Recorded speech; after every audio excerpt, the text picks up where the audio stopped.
Dear audience, welcome back. Today we are going to learn the integral of sine mx. The integral of sine mx with respect to x is the minus cos mx by m plus c, where c is the integral constant.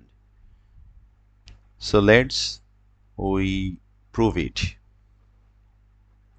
We know that the derivative of the right side, here right side is minus cos mx by m plus c.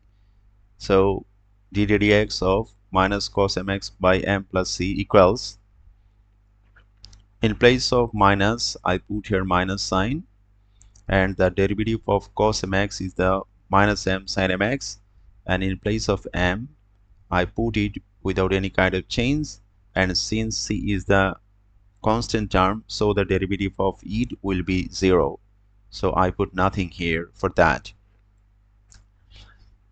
From the careful observation, you will find that here this minus and this minus will be cancelled. That means minus minus, it will be the plus, and here this m, upper m, and here's lower m will be cancelled.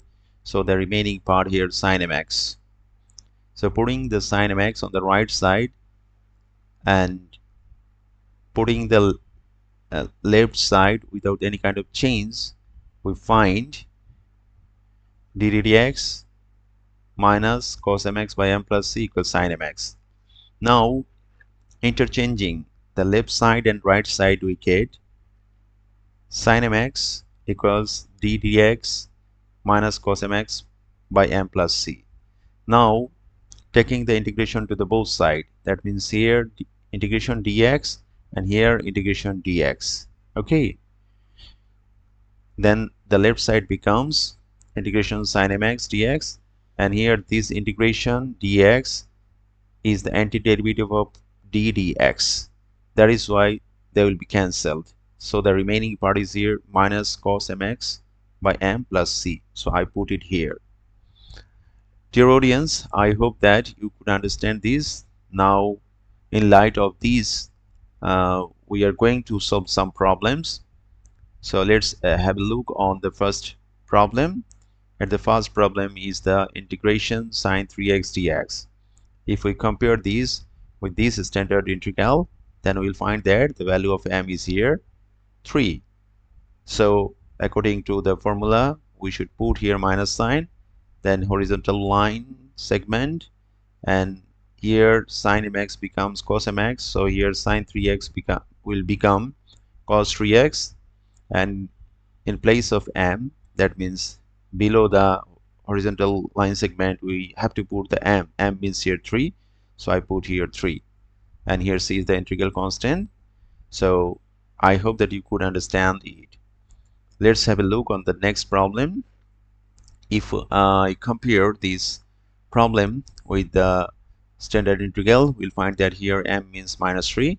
So sine minus 3x becomes cos minus 3x, and before it we have to put the minus sign according to the formula, and below the horizontal line we have to put the value of m. Here the value of m is minus 3, so I put here minus 3, here minus 3, this minus 3 I put here, and this minus and this minus will be cancelled. The remaining part is here 3, and we know that cos of minus theta is cos theta, so minus will be cancelled. So that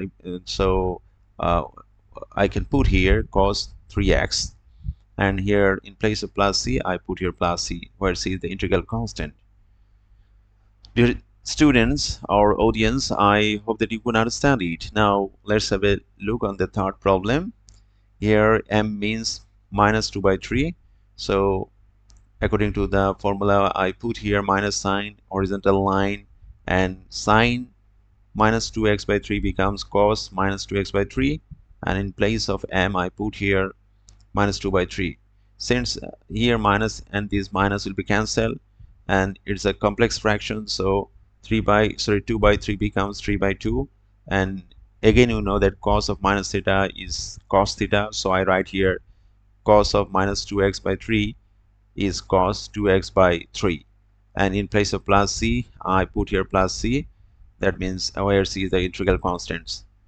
Dear students or audience, I will provide some problems.